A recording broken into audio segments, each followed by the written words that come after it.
Hi sir. Hi. CM Revanth Reddy గారి కూతురి land occupy చేశారని మనకు మరో వార్త వినబడుతుంది సార్.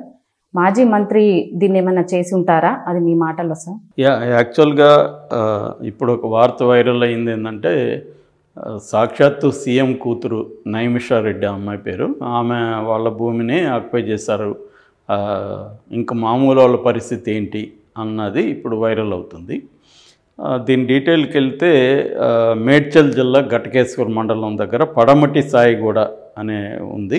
అక్కడ సర్వే నంబర్ 18/3/1/2/1/1లో 0.9 ఏకర్స్, తర్వాత సర్వే నంబర్ 18/3/1/2/1/2 0.13 ఏకర్స్, ఈ రెండు సర్వే నంబర్లలో ఉండే 0.9, 0.13 ఈ 2 ఎకరాలు మంత్రి అనుచరులు అంటే మంత్రి కోసమే మంత్రి అనుచరులు వెళ్ళి వాళ్ళ బినామీ పేర్ల మీద ఆక్యుపై చేసి ఈవెన్ పాస్బుక్లు కూడా తెచ్చేసుకున్నారు అనేది ఇప్పుడు వైరల్ అవుతుంది. ఈ ల్యాండ్ వచ్చి ఏంటంటే ఔటర్ రింగ్ రోడ్డుకి దగ్గరగా ఉంది, అందువల్ల దీని మీద విపరీతంగా ఉంది. అంటే దీని నేపథ్యం ఏంటంటే దీన్ని చెప్పింది ఎవరంటే ఏనుగు సుదర్శన్ రెడ్డి, ఘటకేశ్వర్ ఎంపీపీ, ఈ విషయాన్ని బయటికి తీసుకొచ్చాడు. సాక్షాత్ ఆయన డాక్యుమెంట్స్, ఈ సర్వే నెంబర్లు అన్నీ కూడా బయటికి మీడియా ముందుకు తీసుకొచ్చి సాక్షాత్తు సీఎం రేవంత్ రెడ్డి గారి కూతురు నైమిషారెడ్డి భూమిని ఆక్యుపై చేశాడు ఈ మంత్రి అని చెప్పాడు. ఆ మంత్రి ఎవరో కాదు, మల్లారెడ్డి. సో గతంలో కూడా మల్లారెడ్డి భూ ఆక్రమణల మీద రేవంత్ రెడ్డి కూడా అనేకసార్లు ఫైట్ చేశాడు. తను వచ్చినాక ఇతన్నే ఫస్ట్ జైలుకి పంపిస్తానని కూడా చెప్పాడు. ఇప్పుడు రేవంత్ రెడ్డి వచ్చాడు కాబట్టి సీఎంగా మల్లారెడ్డిని జైలుకి పంపిస్తాడన్న చర్చ కూడా వచ్చింది. సో ఇప్పుడు అందుకనే మల్లారెడ్డి కూడా ఏం ఆలోచిస్తున్నాడంటే కాంగ్రెస్లో చేరిపోదామని ఆలోచిస్తున్నాడని కూడా అన్నారు. ఆ మధ్య కూడా నేను రేవంత్ రెడ్డికి అసెంబ్లీలో మద్దతు ఇస్తానని కూడా మల్లారెడ్డి ప్రకటించాడు. సో దీనికి కారణం ఏంటంటే ఒకవేళ తీసుకుంటారా కాంగ్రెస్లోకి వస్తే అనే చర్చ కూడా నడుస్తుంది. ఎందుకంటే తీసుకుంటే ఇంక మీనింగ్ ఉండదు. ఇట్లా అందరూ కూడా వచ్చేస్తారు కదా, ఎవరెవరు ఆరోపణలు ఉన్నాయో అక్రమార్కులు దారులు అందరూ కూడా కాంగ్రెస్లో చేరిపోతే ఇంకా వాళ్ళ మీద ఏది ఉండదు. బీజేపీ ఇప్పుడు అదే చేస్తుంది నేషనల్ లెవెల్లో. ఎవరి మీద ఆరోపణలు ఉంటే వాళ్ళు బీజేపీలోకి వెళ్తే వాళ్ళు మిస్టర్ క్లీన్లు అయిపోతున్నారు, లేనప్పుడు మాత్రం వాళ్ళ మీద ఈడీలు, సిబిఐలు ఇవన్నీ వస్తున్నాయి. సో ఈ మామూలుగా అయితే ఏం జరుగుతుందంటే ధరణి పోర్టల్ పెట్టిన తర్వాత అనేక అక్రమాలు వెలుగులోకి వస్తున్నాయి. ధరణి పోర్టల్ ఏం చెప్తుందంటే ఇప్పుడు ఫర్ ఎగ్జాంపుల్ ఈ రింగ్ రోడ్డు చుట్టుపక్కల ఉన్న ల్యాండ్కి పరిహారం, అంటే ఆ ల్యాండ్ని గవర్నమెంట్ తీసుకుంటుంది డెవలప్మెంట్ కోసం. తీసుకున్నాక వాళ్ళకి పరిహారం ఇచ్చేసిన తర్వాత ల్యాండ్ వాళ్ళ పేరుతో ఇంకా ఉండకూడదు. కానీ ఈ ధరణి పోర్టల్ ఏం చూపిస్తుందంటే వాళ్ళ పేరుతోనే ల్యాండ్ చూపిస్తుంది. దాన్ని బేస్ చేసుకొని వాళ్ళు ఏం చేస్తున్నారంటే పాస్బుక్లు తీసుకోవడం, దాని మీద బ్యాంకుల్లో లోన్లు తీసుకొచ్చేసుకోవడం, ఒక్కొక్కసారి దాన్ని వేరే వాళ్ళకి అమ్మేయడం, ఇవన్నీ కూడా జరుగుతున్నాయి. ఆల్రెడీ గవర్నమెంట్కి ఇచ్చిన ల్యాండ్ని బ్యాంకుల లోన్లు వేరే వాళ్ళకి కూడా అమ్మేస్తున్నారు. అందువల్ల భూ వివాదాలు, గందరగోళాలు బాగా పెరిగాయి. దాని చుట్టూ క్రైమ్ విపరీతంగా పెరిగింది తెలంగాణలో ధరణి పోర్టల్ వచ్చినాక. ముఖ్యంగా రేవంత్ రెడ్డి కానీ గతంలో కాంగ్రెస్ పార్టీ కానీ విమర్శించింది ఏంటంటే ఈ ధరణి పోర్టల్ అనేది బడా భూస్వాములకు కావచ్చు, పెట్టుబడిదారులకు కావచ్చు, వీళ్ళకే ఉపయోగపడింది. వీళ్ళు పేదల ల్యాండ్స్ని ఆక్యుపై చేసుకోవడం, ధరణి పోర్టల్లో ఎక్కిచ్చేయడం, తన పేరు మీద చేసుకోవడం అనేది జరుగుతుంది. ఫర్ ఎగ్జాంపుల్ మొన్న ఒక అతను హైదరాబాదు రింగ్ రోడ్డు దగ్గర ఆల్రెడీ ఆయన చనిపోతే వాళ్ళకి సంబంధించిన వాళ్ళు సక్సెషన్ చేయించాలి మామూలుగా.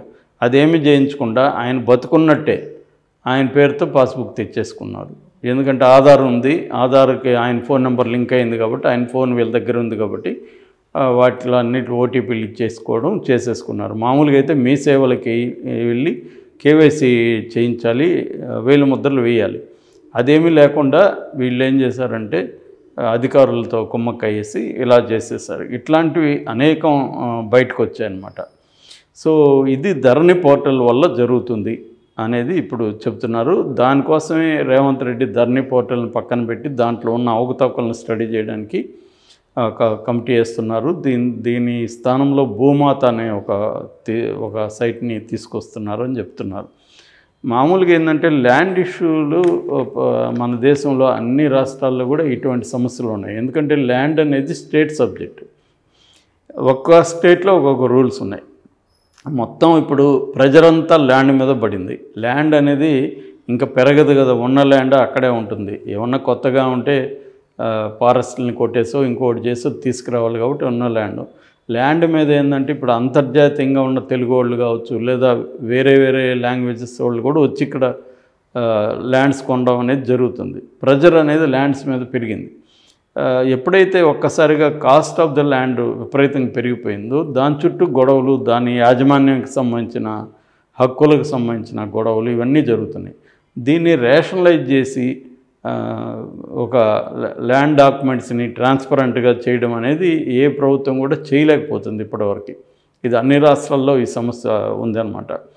అందుకనే మనకి మేజర్గా కోర్టుల్లో 5 కోట్ల కేసులు పెండింగ్లో ఉన్నాయంటే కారణం ఏంటంటే ఎక్కువ భాగం ఈ ల్యాండ్ డిస్ప్యూట్కి సంబంధించిన కేసులు. అందుకని కోర్టుకు వెళ్తే ఎప్పటికీ తేలదంటారు. సివిల్ కేసులు 15 ఏళ్ళు 20 ఏళ్ళు అయిపోతుంది కోర్టుల్లో. ఎందుకంటే వాళ్ళకి టైం ఉండట్లేదు, అన్ని డిస్ప్యూట్స్ వెళ్ళిపోతున్నాయి. సో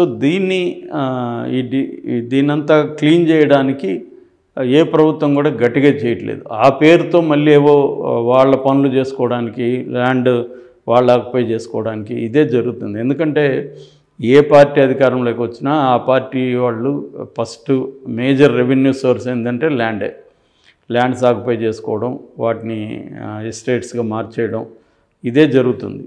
సో అందుకని వాళ్ళు ఈ నిర్ణయాలు తీసుకోవట్లేదు. తీసుకుంటే ఏమవుతుంది, ల్యాండ్ మీద వీళ్ళెవరు ఇంకా ఆక్యుపేషన్స్ ఇవి చేసుకోలేరు, ఆదాయ వనరు పోతుంది.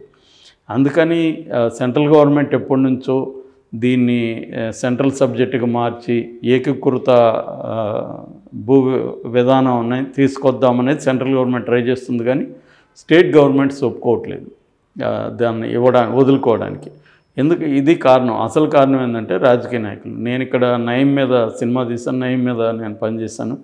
అప్పుడు చూసినప్పుడు నయీం చనిపోవడానికి వన్ ఆఫ్ ద రీజన్స్ ఏంటంటే కొత్తగా బీఆర్ఎస్ అధికారంలోకి వచ్చింది కాబట్టి వీళ్ళు ల్యాండ్స్ని వీళ్ళు ఆక్యుపై చేసుకోవాలనుకుంటే నయీం అడ్డుపడుతున్నాడు. ప్రతి చోట నయీం ఎక్కడికి పోయినా నయీం అంటున్నారు. సో ఈ నయీం గారిని తొలగించుకుంటే మనకు క్లియర్ అవుతుంది లైన్ అనేది వీళ్ళు ఆలోచించారు. సో ప్రధానంగా అది అనమాట. నయీం చేసిన పని అంతా కూడా ఏంటి, ఒకటి ఖాళీగా ఉన్న ల్యాండ్స్ని ఆక్యుపై చేసుకోవడం, అది డిస్ప్యూట్లో ఉండి ఖాళీగా ఉన్నవి. రెండోది వీక్ ఓనర్స్ ఉన్న ల్యాండ్స్ని వీళ్ళే రెవెన్యూ వాళ్ళే లిస్ట్ ఇస్తారు నయీంకి. ఇప్పుడు పలాని డిస్టిక్లో పలాని మండలంలో బలహీనమైన ఓనర్స్ ఎవరెవరు ఉన్నారు, వాళ్ళ ల్యాండ్ వివరాలు అంటే ఏమని నయీం అడుగుతాడు. నయీం దగ్గరికి ఆ లిస్ట్ వచ్చేస్తుంది. ఆ లిస్టు తీసుకొని అనుచరులని పంపిస్తాడు. ఇప్పుడు మీది అనుకోండి, మీది ఒక 20 ఎకరాలు ఉంది, మీ దగ్గరికి నయీం అనుచరుడు వస్తాడు. వచ్చి ఇట్లా నయీం అన్న మీ ల్యాండ్ కొంటాడంట అంటాడు. నేను అమ్మను అంటారు. మీకు అమ్మననే ఛాయిస్ ఏం లేదు, మీరు అమ్మాల్సిందే అంటారు. అది 20 ఎకరాలు 50 కోట్లు అనుకోండి, నయీం ఆఫర్ ఎంత అంటే 10 కోట్లు ఇస్తాడు. మీరు ఎట్లాగో అమ్మరు కదా, 10 కోట్లకి ఎందుకు అమ్మాలి 50 కోట్ల ల్యాండ్? అప్పుడు ఏం చేస్తారంటే వాళ్ళ అనుచరుల బెదిరింపు ఎలా ఉంటుందంటే, మీరు సెటిల్ చేసుకోండి, 10 అయినా ఆయన ఆఫర్ ఇస్తున్నాడు, మీరు ఇంకొక 5 ఎంత అడగండి, సెటిల్ చేసుకోండి, లేదంటే మీకు 2 పిల్లలు పలానా స్కూల్లో చదువుతున్నారు, అందులో ఒకరే మిగులుతారు, చూసుకోండి అని చెప్పేసి వెళ్ళిపోతారు. దాంతో ఒకసారిగా మీకు టెన్షన్ వస్తుంది. మీకు అసలు నయీం అంటే ఎవడో తెలియదు. మీరేం చేస్తారు, ఎవరిని పోయి ఫ్రెండ్స్ని వాళ్ళని అడుగుతారు, ఎవడి నయీం అంటే వాళ్ళు చెప్తారు నయీం అనేవాడు భయంకర అనేది క్రిమినల్, అతనితో మీరు గొడవ పడకండి అంటారు. అది ఎట్లా మరి, నేను 50 కోట్లది 10 కోట్లకి ఎట్లా అమ్మేది అని చెప్పి మీరేం చేస్తారు, పోలీసులను అప్రోచ్ చేస్తారు. పోలీసులకి నయీంకి కూడా ఆల్రెడీ సంబంధాలు ఉంటాయి కాబట్టి వాళ్ళు కూడా మీకేం సలహా ఇస్తారంటే, ఎందుకమ్మా వాళ్ళతో ఏదో ఒకటి సెటిల్ చేసుకుంటారు. సో రాజకీయ నాయకుల దగ్గరికి పోతారు, వాళ్ళు అదే చెప్తారు. సో ఇతను ఏం చేసేవాడంటే పోలీసుల్ని, రాజకీయ నాయకుల్ని వాళ్ళ వాటాలు వాళ్ళకి ఇచ్చేసేవాడు పై స్థాయిలో.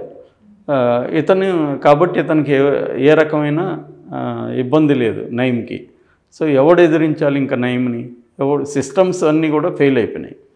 సో ఇది నయీం చేసిన పద్ధతి. అంటే ఇట్లా రాజకీయ నాయకులు, పోలీసులు అంతా కలిసి ల్యాండ్స్ని ఆక్యుపై చేసుకుంటే వాళ్ళ వాటా వచ్చారు. నాకు వచ్చిన నా రీసెర్చ్లో తెలిసిందేమంటే దాదాపు 14 మంది పోలీస్ ఆఫీసర్లు ఒక్కొక్కరు 100 కోట్లు నయంను ఉపయోగించి సంపాదించుకున్నారని.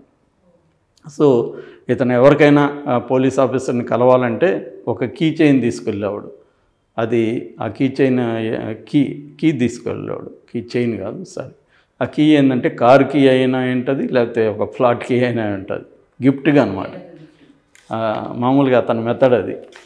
సో ఫర్ ఎగ్జాంపుల్ ఒకసారి వీళ్ళ అనుచరుడు స్కూటర్ ఒక పోలీస్ ఆఫీసర్ పట్టుకున్నాడు. అందులో గన్ను దొరికింది పోలీస్ ఆఫీసర్కి. అనుచరుని అరెస్ట్ చేసినప్పుడు సిఐకి ఫోన్ చేశాడు నయం. ఫోన్ చేసి, ఏంటి సార్ మీరు ఎన్ని రోజులు ఆ పాత వెహికల్ వాడతారు సార్, నేను కొత్తది పంపిస్తాను అన్నాడు. ఫస్ట్ డైలాగే, కొత్తది ఫోర్డ్ పంపిస్తాను మీకు అని. అంటే డైరెక్ట్ ఓపెనింగ్ అది అలా ఉంటుంది అనమాట అతని ఆఫర్. అంటే దాన్ని ఇంకా రిజెక్ట్ చేయలేరు. అతను ఏదో పాత వెహికల్ వాడుతున్నాడు, ఫోర్డ్ బ్రహ్మాండమైన వెహికల్ వస్తుంది, జస్ట్ అతను వదిలేయడమే, అతను చేయాల్సిన పని ఏం లేదు. అతను ఏమనుకుంటాడు, వదిలేస్తూ పోతుంది. ఒకవేళ వదలకపోయినా వీడు మళ్ళీ పైన చెప్పిస్తాడు. ఇప్పుడు మనకి ఫోర్డ్ కార్ వస్తుంది, అప్పుడైతే అది కూడా రాదు, తిట్లు వస్తాయి, ఎందుకులే అని ఇతను ఇది ఈ సిస్టమ్స్ ఇలా ఉన్నాయన్నమాట. సో అందుకని కొత్తగా అధికారంలోకి వచ్చిన వాడికి వీడు కంటగింపుగా కనబడ్డాడు. సో వీడిని బయటికి తరిమేశారు. ఆల్రెడీ జనంలో ఇతని మీద రాక్షసుడు అనే అభిప్రాయం ఉంది కాబట్టి ఇతన్ని చంపడం పట్ల కూడా ఎవరికి వ్యతిరేకత రాలేదు. ఎందుకంటే ఆల్రెడీ ఇతనే ఒక రాక్షసులాగా అందరికీ అనిపిస్తున్నాడు కాబట్టి. నిజానికి రాక్షసుడు కనుక చాలా గొప్పవాళ్ళు అనబడేవాళ్ళు చాలామంది ఉన్నారు, కానీ వాళ్ళు ఎవరు ప్రత్యక్షం కనబడరు కదా. అందుకని ఇతన్ని తొలగిస్తే అమ్మయ్య హాయిగా ఫీల్ అయ్యారు జనం. కానీ అతను పోయినంత మాత్రం సమస్య అయితే పోలేదు. ఇప్పటికీ సేమ్ సమస్య ఉంది. ఇప్పటికీ వీక్ ల్యాండ్ ఓనర్స్కి ఇదే సేమ్ ప్రాబ్లం. మొన్న కూడా వైజాగ్లో కూడా ఇదే జరిగింది ఒకటి. అక్కడ వైసీపీ వాళ్ళు ఇదే చేస్తున్నారు. ఏ పార్టీ అని కాదు, అట్టనుకుని నయముని పుట్టించిందే తెలుగుదేశం వాళ్ళు. తర్వాత కాంగ్రెస్ వాళ్ళు నయముని పెంచి పోషించారు. వీళ్ళు నయముని తీసేసి మిగతా వీళ్ళే నయములుగా మారిపోయారు బీఆర్ఎస్ వాళ్ళు. సో ఇక్కడ ఏంటంటే ఏ పార్టీ అనేది కాదు, అన్ని పార్టీలు కూడా దేశవ్యాప్తంగా కూడా ల్యాండ్ విషయంలో ఇదే పాలసీని అమలు చేస్తున్నారు. ఎందుకంటే ఆ పార్టీలు ఉనికిలో ఉండాలి కాబట్టి, ఆ పార్టీలు ఉనికిలో ఉండాలంటే డబ్బులు కావాలి కాబట్టి, ఆ డబ్బుకి source of revenue one of the best sources of revenue వచ్చి ల్యాండ్. సో ఇది జరుగుతుంది. సో దీన్ని ఏమన్నా రేవంత్ రెడ్డి మార్చగలరా? రేవంత్ రెడ్డి కూతురుదే చేశారని మనం చెప్పుకుంటున్నాం, కానీ రేవంత్ రెడ్డి ఏ రకంగానూ దీన్ని మార్చలేడు. మార్చుతానని బయలుదేరాడు, కానీ ఫైనల్గా రిజల్ట్ మీరు చూడండి కావాల్సింటే 5 ఏళ్ళ తర్వాత ఏ మార్పు రాదు. ఎందుకంటే ఇది వస్తే రేవంత్ రెడ్డి పార్టీ ఉనికిలో ఉండదు. అదేంటంటే పాత వాళ్ళని తొలగించి వీళ్ళు వస్తారని, కొత్త వాళ్ళు కాంగ్రెస్లో ఉండేవాళ్ళు ఇప్పుడు ల్యాండ్ గ్రాబర్స్గా మనం వింటాం. ఇంకొక 1 or 2 yearsలో కొత్త గ్రాబర్స్ తయారవుతారు అంతే. అది దాన్ని చేయడం కోసమే వీళ్ళు పాత వాళ్ళని బెదిరించి భయపెట్టి వాళ్ళని పక్కకు తీసి వాళ్ళు ఎంటర్ అవ్వడానికే ఇది జరుగుతుంది.